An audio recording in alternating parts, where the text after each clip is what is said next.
For more of those stories, let's bring in Sky News Political Editor Andrew Clennell. Great to see you, as always, on a Tuesday, Andrew Clennell. Peter Dutton today doubling down on his plans for nuclear energy, challenging the Prime Minister to a debate, wanting to consult with Australians, says the opposition leader, wants this to be an adult, rational discussion with the Australian people. He wants to get a social licence, he calls it. I think all of that's smart, but given the PM refused to debate him in The Voice, do you think he'll take up the invitation here on nuclear? Well, I guess they can debate in the Parliament next week. Peter Dutton can bring on a matter of public importance, and then it's a question of whether the PM will go into the Parliament and debate on it. That wouldn't have your classical Q&A session debate element about it, but it's a debate we might see in the House next week. Let's see. That's a good point. I mean, people talk about question time being a debate. I mean, you get 90 seconds if you're the opposition asking the question, you get 3 and a bit minutes if you're the government, and there's no debate, it's a slanging match. But, I mean, it'd be interesting if he does move an MPI, whether or not the government sends someone in serious to take it on. Well, I think Albanese should. I mean, he's already made it clear that he's going to run a campaign against this opposition idea. Some would call it a scare campaign.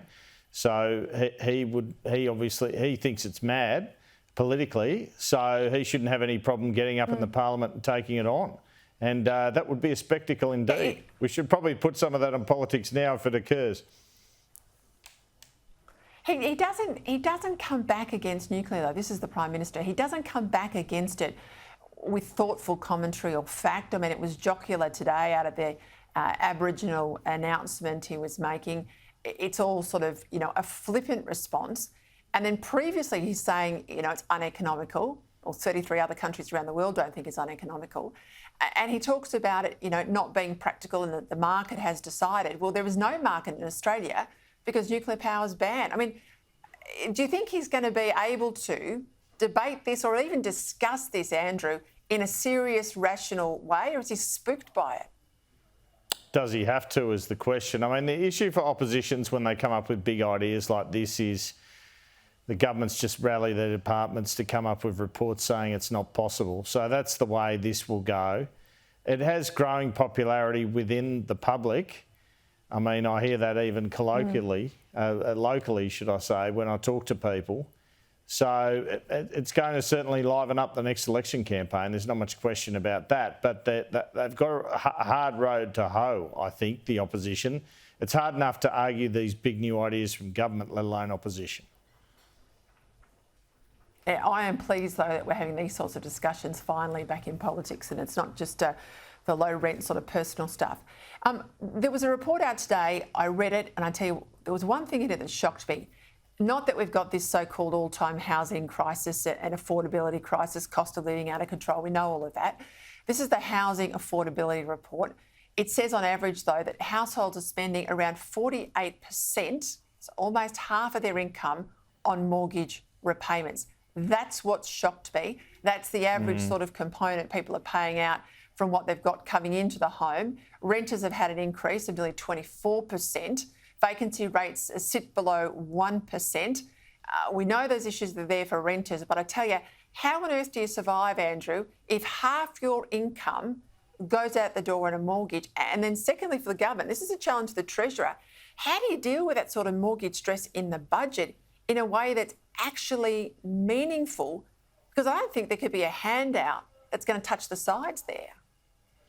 No, I don't think there is either. And I did have a Cabinet Minister suggest to me the problem in Sydney with house prices is unsolvable. You've got an area like Mount Druitt, which was hardly an area people were rushing to in recent years, where the median house price is $950,000. You got Paul Keating's supposedly Battler's area of Bankstown, the median house price is $1.2 million. I put this to the Treasurer in an interview on Sunday Agenda a few weeks ago. I didn't like the question. His suburb of Logan in Brisbane's at $500,000. So the statistic around 48% of a household budget doesn't surprise me when it concerns Sydney. What surprises, because for some years it's been between 35 and 50%, frankly.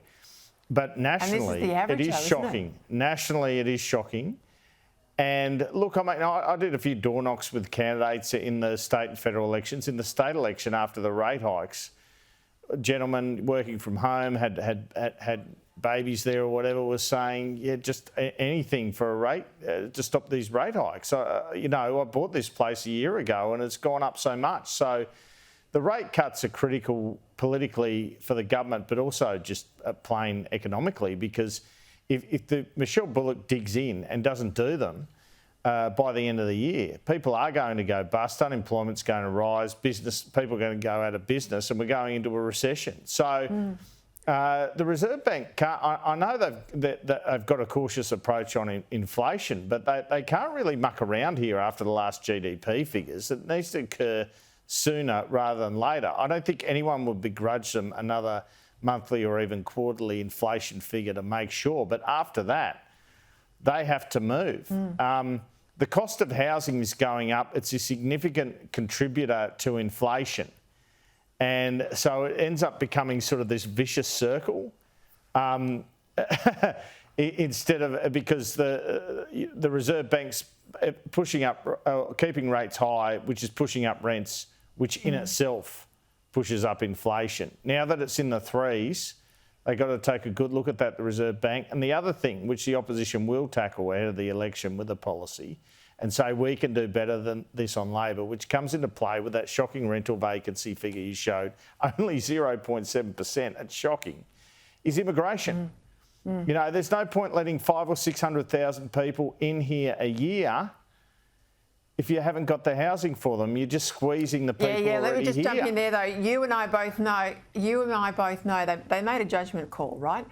Pump prime the economy with migrants, because that means at least they don't slip into technical recession. Right, we're in a per capita recession. Well, they're not the only federal government to do that, though, are they? I mean, Scott Morrison as Treasurer was quite happy to do that. Sure, but not to the quantum of 3 times what Morrison had. What we had last year was 3 times what Morrison had. It's 3 times the highest record that was under Rudd in 2009, right?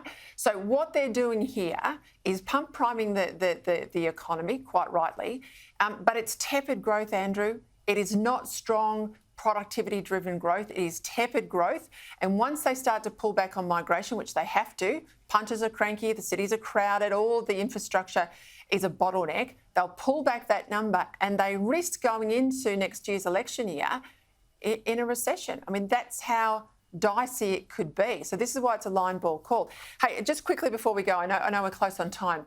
I want your take on this word that was in the Sydney Morning Herald and The Age today, that Labor's looking at restricting the big money donations. Now, this would be huge if they did this. They're looking at legislation capping the amount that could be spent per electorate. And we know this happens in some states in state elections, but things like campaign activities of advertising, signage, all of that will get some public funding. There'll be an increase in what's currently available. It'll throw out people like Clive Palmer from election races. I think that's a good thing. It's likely to benefit, though, that the small guys, the Teals, the Independents, even the Greens, not a great thing in my view.